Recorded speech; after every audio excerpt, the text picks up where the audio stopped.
কর্মী সম্মেলনে আজকে বিশেষ বক্তা হিসেবে উপস্থিত আছেন মামুনুর নবী পলাশ ভাই, বীরগঞ্জ উপজেলা বিএনপির আহ্বায়ক এবং পাশাপাশি রংপুর জেলা বিএনপির অন্যতম সদস্য। আরো উপস্থিত আছে বীরগঞ্জ উপজেলা বিএনপির সদস্য সচিব আমার অত্যন্ত শ্রদ্ধাভাজন বড় ভাই জাকির হোসেন, পাশাপাশি উপজেলা বিভিন্ন নেতৃবৃন্দ এবং সেই সঙ্গে আমার ভেন্দাবাড়ি ইউনিয়নের বিএনপি এবং অঙ্গ সংগঠনের নেতৃবৃন্দ থেকে শুরু করে মঞ্চের সামনে উপবিষ্ট আমাদের বিএনপির যারা ভক্ত, যারা বিএনপির যারা সমস্ত ভাইয়েরা, সকলের প্রতি রইল আমার 2 নম্বর ভেন্দাবাড়ি ইউনিয়ন বিএনপির পক্ষ থেকে সংগ্রামী শুভেচ্ছা ও সালাম। আসসালামু আলাইকুম। আসলে এখন বক্তব্য সেভাবে দেওয়া নাই, যেহেতু প্রধান বক্তা বক্তব্য দিয়েছেন, পাশাপাশি সবারই বক্তব্য শুনছেন। আমি শুধু দুটো একটা কথা বলবো, যেটা এই অবৈধ আওয়ামী লীগ সরকার আমাদের উপহার দিয়ে গেছেন, বিশেষ একটা লজ্জা, যেটা আমরা আসলে বাংলাদেশি হিসাবে কখনো কাম্য করে নাই।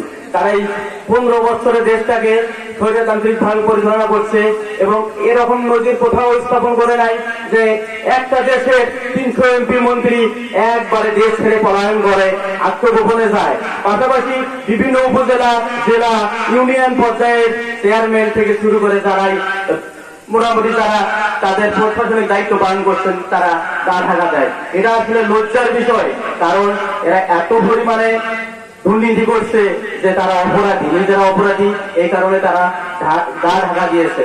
পাশাপাশি আপনারা আর একটা জিনিস লক্ষ্য করেন যে বাংলাদেশের জাতীয় একটা, মনে করেন যে আমাদের জাতীয় মসজিদ বাইতুল মুকাররম মসজিদ, সেই মসজিদের ইমাম পর্যন্ত গা ঢাকা দিয়েছিলেন।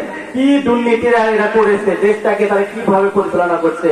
আবার কালকে আপনারা দেখছেন, আমাকে জানেন যে সে আবার নাকি কালকে কি করছে, বাইতুল মুকাররম মসজিদে আবার সে কি তার দায়িত্ব পালন করতে গেছে, গিয়ে মসজিদের মধ্যে কি ধরনের অকারেন্স করছে, কি সন্ত্রাসী কায়দা করছে, তারা এখনো আসলে আমার সন্দেহ আছে। কারণ এটা সাহস কোথায় থেকে পাইল? এটা অবশ্যই এই যে আওয়ামী লীগের যে প্রশাসনটা এখনো সেভাবে আসলে ফেলে সাজানো হয়নি, এই কারণে তারা চক্রান্ত করতেছে।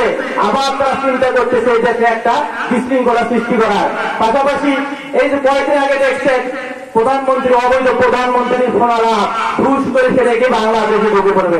দেশটা তো বাপের এত সোজা, তুই বাংলাদেশে ঢুকবে আর জনগণ তোকে হলো রেহাই দিবে, এরকম না।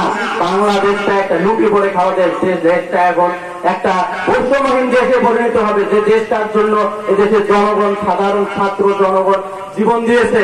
এই দেশটা একটা বৈষম্যহীন দেশ হবে।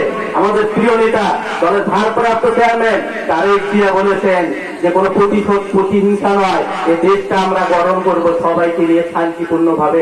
দেশে অন্যায় থাকবে না, যে দেশকে আমরা একটা সুন্দর ভাবে এই দেশকে আমরা সামনে নিয়ে যাব।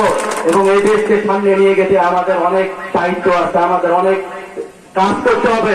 সেটা আমরা নিজেরা যারা আমাদের অবস্থান থেকে আছি, আপনারা একটা জিনিস মনে রাখবেন যে আমাদের সাধারণ জনগণ, ভোটার যারা, এরা কিন্তু ভালোকে সাপোর্ট করে, মন্দকে তারা হলো তাদের কাছ থেকে তারা ধিক্কার দেয়। তার প্রমাণ আপনারা গত বিভিন্ন নির্বাচনগুলো আপনি দেখেছেন যে জনগণের উপস্থিতি ছিল না। তার মানে এই লোকগুলা কি, এই লোকগুলাকে আওয়ামী লীগের ধিক্কার দেয়, তার অন্যায়ের সাথে তারা কখনো আপোষ করে নাই।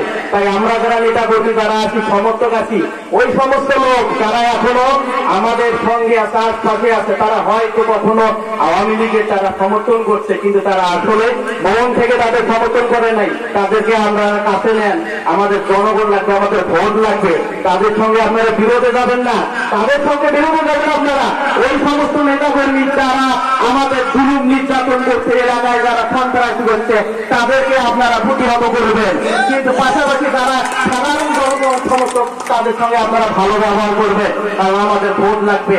আমাদের প্রিয় নেতা যারা সাইফুল ভাই, উনি নিট অ্যান্ড ক্লিন একজন আমাদের লিডার, তিনি কখনো অন্যায়কে প্রশ্রয় দেন না।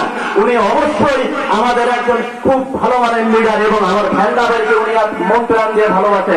তাই ভ্যান্ডাবাড়িবাসী আমরা সাইফুল ভাইকে অবশ্যই তাই নির্বাচনের সময় কাঁধে কাঁধ মিলিয়ে একযোগে তাকে আমরা বিপুল ভোটে নির্বাচিত করব এবং আমাদের এলাকার যে সমস্ত দাবি দাবা আছে, এগুলো আমরা তার কাছ থেকে আদায় করব। পাশাপাশি আর একটা আমি আমার উপজেলা আহ্বায়ক ভাইকে আমি দৃষ্টি আকর্ষণ করবো। এই যে 15 থেকে 17 বছর যারা সিন্ডিকেটের মাধ্যমে আমাদের সাধারণ জনগণ যারা মিছিল মিটিংয়ে গেছে, যারা বিএনপির সমর্থক বিভিন্ন জায়গা থেকে বঞ্চিত যারা হয়েছে, তারা আজও বঞ্চিত আছে, তারা আজ পর্যন্ত তাদের কোনো কিছু তারা পাচ্ছে না। কারণ ওই স্বৈরশাসক হাসিনা সরকারের যারা পিতা তারা এখন ওই সমস্ত জায়গায় অবস্থান করতেছে। তাই আপনি এই দিকগুলোতে অবশ্যই দৃষ্টি দেবেন, আমাদের জনগণকে আপনি একটু সহযোগিতা করবেন। পাশাপাশি সবাইকে আমি সাইফুল ভাইয়ের পাশে থাকে তার ভোটের জন্য আপনারা মাঠ পর্যায়ে গিয়ে কাজ করবেন, এই উদাত্ত আহ্বান জানিয়ে আপনার এই বৈরী আহ্বান আজকের এই প্রোগ্রামকে সাকসেস করছেন, এই জন্য সবাইকে আমি ধন্যবাদ জানিয়ে আমি আমার সংক্ষিপ্ত বক্তব্য শেষ করছি। আসসালামু আলাইকুম। অবশ্যই পাশাপাশি এই স্কুলে যে মাঠটা আমার প্রিয় মাঠ, যে মাঠটায় আমি খেলাধুলা করার জন্য প্রতিদিন স্কুল শেষ হলে আমি বিকালে আসতাম। মাঠটার অবস্থা ভালো না, কিন্তু দেখেন আপনারা খাল খদ্দরে ভরে গেছে। কালকে আমি এখানে বিকালে আসছিলাম দেখার জন্য, ছেলেরা বল খেলতেছে, কিন্তু ছেলেরা বল কোথায় দিচ্ছে না দিচ্ছে ঠিকভাবে তারা খেলতে পারতেছিল না। এই জন্য প্রথম যেটা আমি বলবো, এই মাঠটা সংস্কারের জন্য অবশ্যই আমাদের যে উপজেলা নেতৃবৃন্দ আছেন তারা নজর দেবেন। পাশাপাশি এই যে স্কুলে একটা অবশ্যই বহুতল ভবনের দিকে আপনারা দৃষ্টি দেবেন, কারণ এই স্কুল অনেক পুরাতন, এই স্কুলে একটা বহুতল ভবনের দাবিদার এই স্কুল। তাই এই উদাত্ত আহ্বান জানিয়ে আমি আমার সংক্ষিপ্ত বক্তব্য শেষ করছি। আসসালামু আলাইকুম।